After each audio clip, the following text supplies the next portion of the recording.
Regulator के नाम से इसको जाना जाता है और ये पूर्ण रूप से यूरोप के अंदर नियम और कानूनों का ध्यान रखेंगी। और इसी वजह से हमने जो सोल बी आईटी है उसका निर्माण किया है ताकि हर प्रकार के नियम और कानून का हम पालन कर सके और इसका इस्तेमाल हम हमारे विकेंद्रीकृत उत्पादों के अंदर इस्तेमाल कर सकें, ईवो रिच उत्पादों के साथ इसका इस्तेमाल कर सकें और क्रिप्टो यूनिट ब्लॉकचेन के भी सभी नियमों और कानूनों को हम पूरा कर सकें। तो जीन बोल रहे हैं कि ठीक है, बहुत अच्छा आपने बताया। अब हम अगली स्लाइड पर चलते हैं और यहाँ पर जीन बोल रहे हैं ये वो सभी संख्याएं हैं जो कि वर्ल्ड इकोनॉमिक फोरम द्वारा प्रकाशित की गई हैं और यहाँ पर जो वॉल्यूम है टोकनाइज्ड एसेट का वो $24 ट्रिलियन 2027 तक पहुंच जाएगी। मैं यहाँ पे इतना सकारात्मक नहीं हूँ, मुझे लगता है कि थोड़ा समय इससे ज्यादा लग जाएगा, लेकिन फिर भी हम देख रहे हैं कि अच्छा यहाँ पे एक चढ़ाव देखने को मिलने वाला है और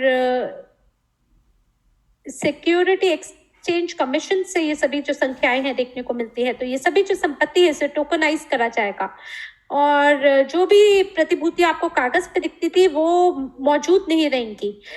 तो आप देखेंगे कि पब्लिक और प्राइवेट अलग अलग तरीके की कंपनियां होती हैं, जैसे टेस्ला है और इसी तरीके से वो पब्लिक स्टॉक एक्सचेंज का हिस्सा हुई।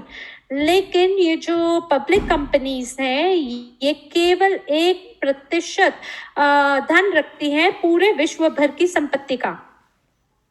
तो आप पूरे बाजार का केवल 1% नहीं प्राप्त करना चाहेंगे, बाकी जो 99% है वो प्राइवेट कंपनियों का हिस्सा बनाती हैं। और ये जो लीगेसी डेटाबेस है या गवर्नमेंटल जो डेटाबेस है ये सब इसके अंतर्गत आता है। तो ये जो स्लाइड है ये आपको यहाँ क्या दिखाता है कि कितनी जो सार्वजनिक कंपनियां हैं वो ब्लॉकचेन पे जाएंगी, वो नहीं देखने को यहाँ मिलता है क्योंकि वो पहले से ही पब्लिक हैं। लेकिन जो प्राइवेट कंपनियां हैं वो किस तरीके से आगे बढ़ने वाली हैं उसके लिए यहाँ पे आपको ये एक प्रवाह देखने को मिल रहा है, एक धारा देखने को मिल रही है जो कि ऊपर की ओर बढ़ती जा रही है और यही स्टॉप बॉक्स कर रहा है। क्योंकि ये जो प्रौद्योगिकी है हम चाहते हैं कि ये समर्थन करे जो संपत्ति का मांग है उस मांग को लेके ये आगे बढ़ती है। और हमने ये देखा है कि जो सामान्य समाज है उनकी कितनी दिलचस्पी है, क्योंकि लोग जो हैं वो यात्रा करते हैं, चाहे कोविड रहा, महामारी रही, चाहे कितनी ही समस्याएं क्यों न रही, तो ये जो यात्रा है या जो निवेश करना है ये आपके भौतिक रूप से कहीं मौजूद होने से नहीं जुड़ा रहना चाहिए और ये उसके बावजूद भी होना चाहिए।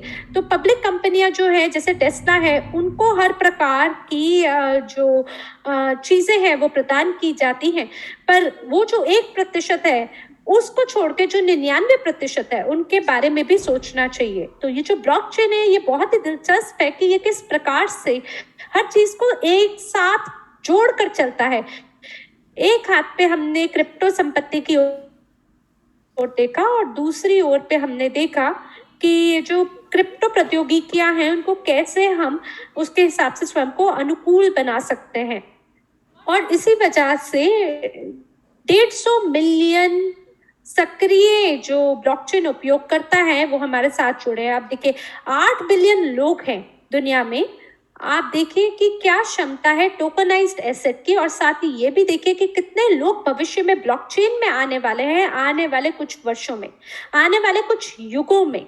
तो केवल अगर आप इस बात को समझ जाएंगे कि किस तरीके के नियम और कानून काम करते हैं और कैसी इसके पीछे की छुपी क्षमता है, ब्लॉकचेन में किस प्रकार के उपयोगकर्ता हमारे साथ जुड़ेंगे, 150 मिलियन उपयोगकर्ता, ये तो एक चीज है, लेकिन इससे भी परे और भी चीजें हैं जिनकी आवश्यकता लोगों को भविष्य में पड़ेगी। तो ये दो चीजें हैं जहां पे हम बहुत बड़ी क्षमता स्टोर बॉक्स की तरफ देखते हैं, साथ ही हम ये देखते हैं कि बाजार में भी छुपी हुई बहुत बड़ी क्षमता है और हम इसे यकीनन तरल बना सकते हैं।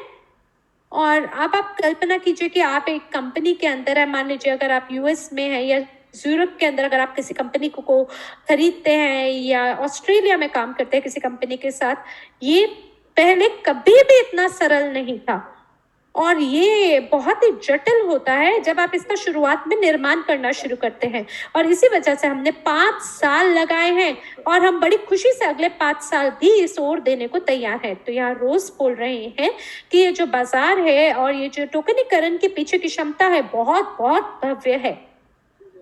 आप कल्पना कीजिए कि जो अचल संपत्ति है उसके अंदर $50 ट्रिलियन जुड़ा होता है। जैसे इसी प्रकार से बाकी उद्योग भी रियल एस्टेट से जुड़े हटकर जो है उनके पीछे की भी क्षमताओं को समझिए। तो जो टोकनाइजेशन है उसमें बहुत बहुत बड़ी क्षमता अब है। क्यों? क्योंकि लोग ये समझने लगे हम क्यों अब इस चीज को आगे बढ़ा रहे हैं, और 5 साल पहले हमने क्यों इसको आगे बढ़ाया है। एफपिक्स और बाकी अन्य जो कंपनियां हैं, जब इनका दिवालिया हो गया तो बहुत सारे लोगों के हाथ से बहुत सारा धन चला गया, और अब लोग सोचते हैं कि किस प्रकार से हम कुछ धन को बचा लें। और जो सिक्योरिटी टोकन है वो बहुत ही बढ़िया एक वैकल्पिक तरीका है, क्योंकि अब आपके पास योजनाएं हैं, आप योजनाओं को लगा सकते हैं, उसको आगे बढ़ा सकते हैं, इस्तेमाल कर सकते हैं, ताकि आपका जो निवेशक है उसको आप सुरक्षित बना सकें। कई ऐसी भी चीज़ें हैं जो कि आधारित होती हैं ग्लोबल पोर्टफोलियो से, बैंक से और मनी फैक्ट्री से। कई ऐसी चीज़ें हैं, हो सकता है कि आप एक दिन के अंदर 100 यूरो ना कमाएं, लेकिन हो सकता है कि आपके पास अपने लाभांश आए आने वाले समय में, और आप सही उपकरण को सही समय पे पहचान पाए। और जैसा कि हमने अपने YouTube चैनल के ऊपर भी कहा है, और आप उन वीडियोस को देख भी सकते हैं, आप आमंत्रित हैं कि ये मान्यता प्राप्त है। और फिनटेक इंडस्ट्री के अंदर जो लोग जो दिग्गज हैं, जो कि एक्स प्रेसिडेंट नास्दाक के हैं, जो कि SEC के अंतर्गत हैं, तो ये सारे के सारे लोगों ने हमारे साथ सहमता जताई कि ये सारे के सारे जो वित्तीय जो इंस्ट्रूमेंट्स हैं, जो साधन है, इनका टोकनीकरण करना चाहिए। अब आप सोचिए कि कितनी बड़ी कंपनियां, कितनी तादाद में कंपनियां जो हैं वो टोकनीकरण करेंगी। तो ये कह सकते हैं कि ये शुरुआत है, और ये एक मौका है आप लोगों के लिए समझने के लिए कि किस प्रकार से आप इनसे फायदा उठा सकते हैं, क्योंकि 99% लोगों को नहीं पता है कि विश्व में क्या आ रहा है। तो इन वेबिनार्स के माध्यम से और जो आर्मंड मीला जो आपसे को बता रहे हैं उसको यदि आप ध्यान से सुनेंगे तो आपकी ये समझ विकसित होगी कि किस प्रकार से आप सही रुझानों को शुरुआत से पकड़ सकते हैं। तो धन्यवाद रॉस, जीन कह रहे हैं। अगली स्लाइड पर चलते हैं।